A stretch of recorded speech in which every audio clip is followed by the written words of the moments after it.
My name is Kycell and I have just received the most welcoming news I could possibly imagine regarding my closest source of knowledge of the forgotten Minotaur King. The Lamia doctor, Kycell, had just informed me that Kind had awoken in the University Hospital of Palamedes.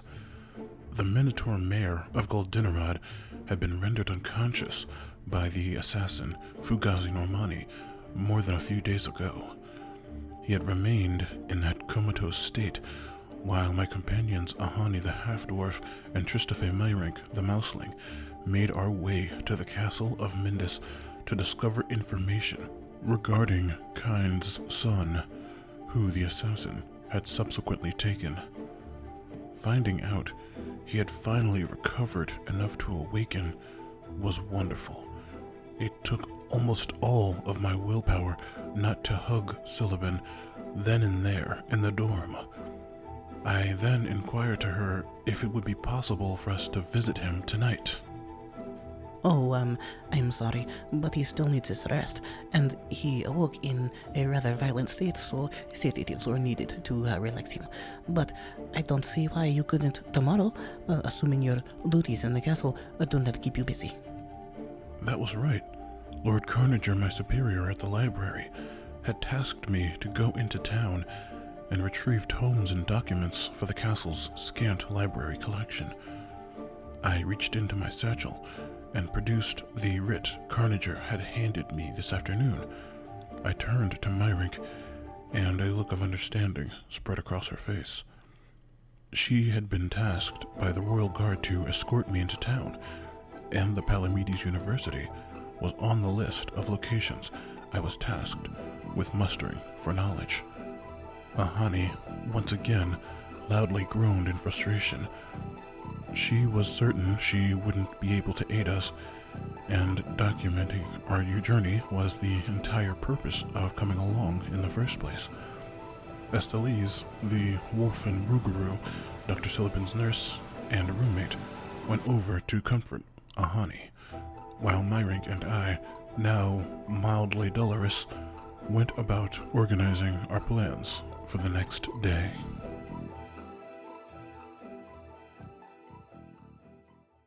The following morning, Ahani headed to the blacksmithery well before Myrink and myself had the chance to offer any further apologies.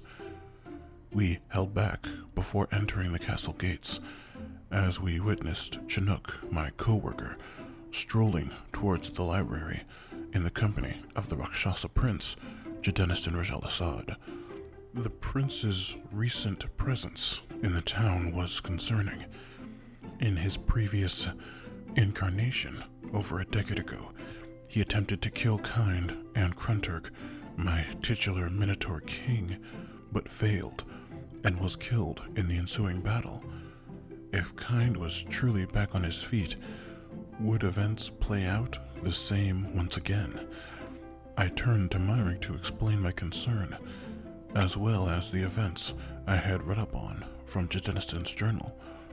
She took the information in, but her mind still seemed distant, possibly thinking about her sister, Soiri's own safety. Last night, she informed me that while her brother-in-law, the Andorian mouseling diplomat Aksor Chungas, was being held in the dungeon just adjacent to my library, her sister had luckily convinced the regent mother, Selva, and Fugazi to keep her under house arrest in her room until the castle was able to succinctly get into contact with Andron in regards to the alleged plan of attack on Goldinerod. I began mulling over how insanely convoluted my life had become in recent months, when a horrid, azure-skinned, demoniac form approached me and Myrink. Fugazi stood before us, his avian head bracketed by two sets of horns atop a pot-bellied, satyr-like body. Hey, what's going on here, huh? You two know each other? Good, that makes it easier, okay? Carnage was supposed to give you the briefing, but he's busy entertaining our visiting prince, okay? He then gestured a yellow-nailed finger to Myrink and smirked widely.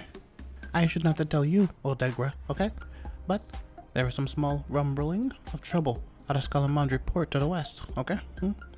Put that Lavrida share training to good use. Rough up those store clerks and teachers or whatever for this pencil neck here, but keep a good eye out for anyone shady, capiche? Wincing her falsely blinded eye, a gift from our disguise spell our entire party was cloaked in, she facetiously saluted Fugazi and grabbed my arm, turning both of us 180 degrees and heading back toward the town we had just arrived from.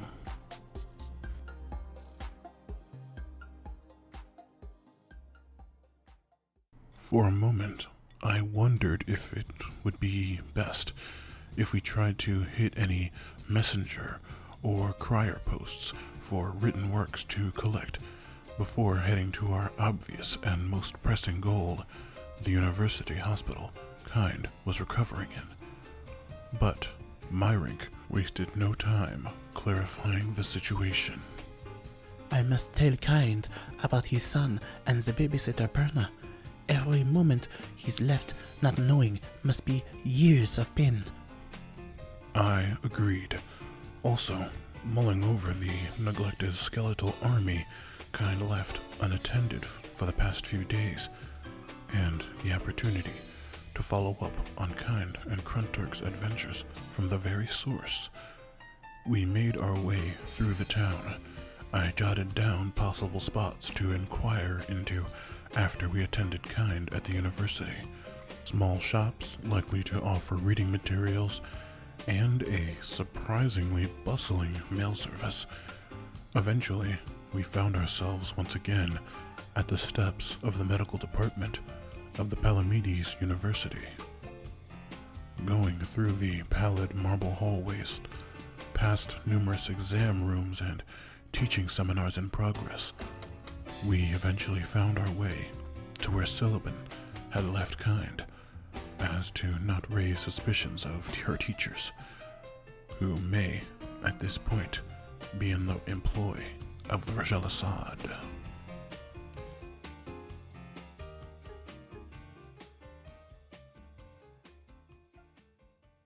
We entered his room and saw only Estelise applying bandages and adhesives she softly incanted to, likely to increase their healing potential. Kind's chest was covered in stitches where his sword had pierced him. Both hands were in sturdy casts, reinforced with strong hardwood stabilizers. His horn that had been dismembered was reattached with a metal band, and his jaw was partially wired closed due to the devastating final attack Fugazi had dealt him.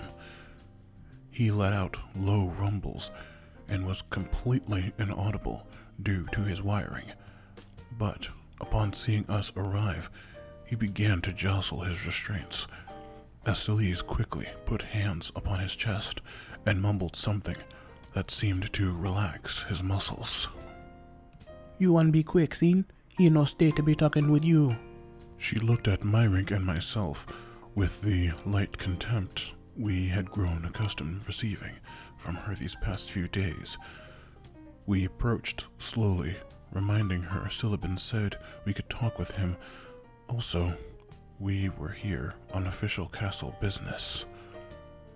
This last comment struck a nerve with the nearly sedated Kind, and he began to thrash a bit more, nearly toppling Estelise. Myrink acted first, with a speed I'd only seen when she was mid-fight. Oh, we know where your son is. He is safe for now. Kycell, Ahane and I have infiltrated the castle to get him back. This seemed to calm Kind almost immediately, as Estelise began to reperform her relaxation charms. Myrink went on to tell the conscious but silent Kind all she had seen and experienced regarding his son and the elven babysitter, Perna. Kind seemed to receive the news relatively well, and even offered an attempt at a smile. As a single tear rolled down his eye and into his hospital pillow, he began to try and speak through the jaw wiring. I can't seem to thank you pups enough. When I can walk again, I want in on this crazy plan. I need my son back.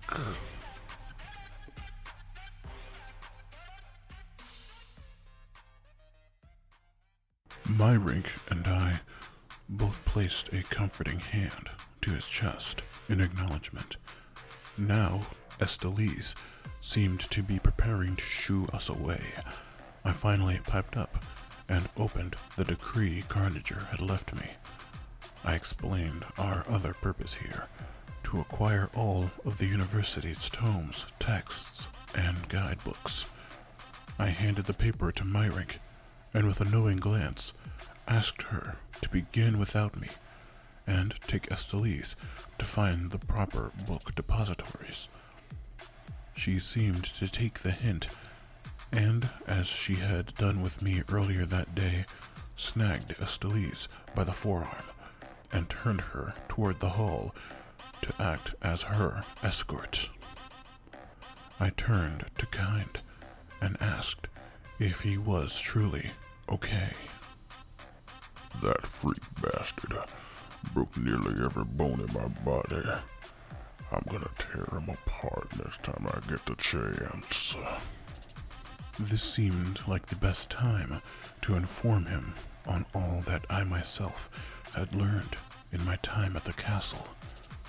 I told him of Lord Natanus Carnager Half-Elven and his control of the dead, the Regent Mother Selva, who even Fugazi seemed to have deference to, the potential Andronian attack from Scalamandri as a result of the diplomat's capture, and I finally began to tell him of what I read in the journal of Deniston regarding Kind and Krunturg's encounter with him and the Man Reaper.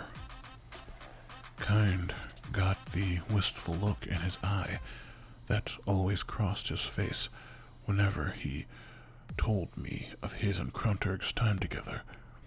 So, the shift in expression when I told him Deniston was back, and in the form of a young, dark-furred Rakshasa, was shocking. That coward is here, and actually in the castle. This makes me sick. But the news about that mouseling offshore is promising. I asked him if he felt up to it, to please tell me what happened after Krunturg and him left the Man Reaper's hovel. But as he began to recall, tears began streaming down his face, as if he was reliving the most horrible events of his life. I hesitated to ask him to go on, but eventually he took the reins himself. The way back was uneventful. The trader Man Reaper's hovel was only a few days' walk from Goldenrod, up in the mountains.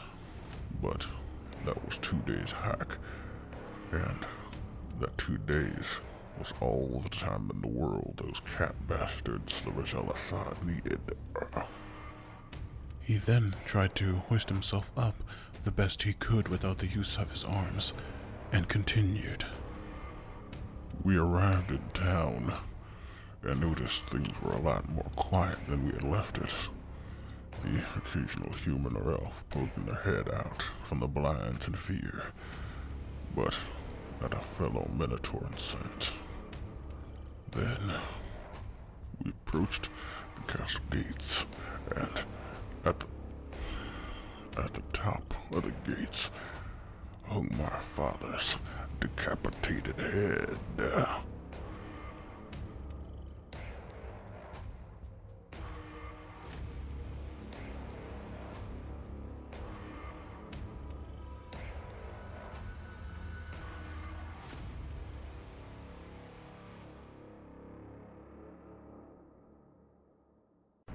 Hi, my name is Matthew Lewis, and I do the voice of Kycell along with all the additional voices in The Forgotten Minotaur King.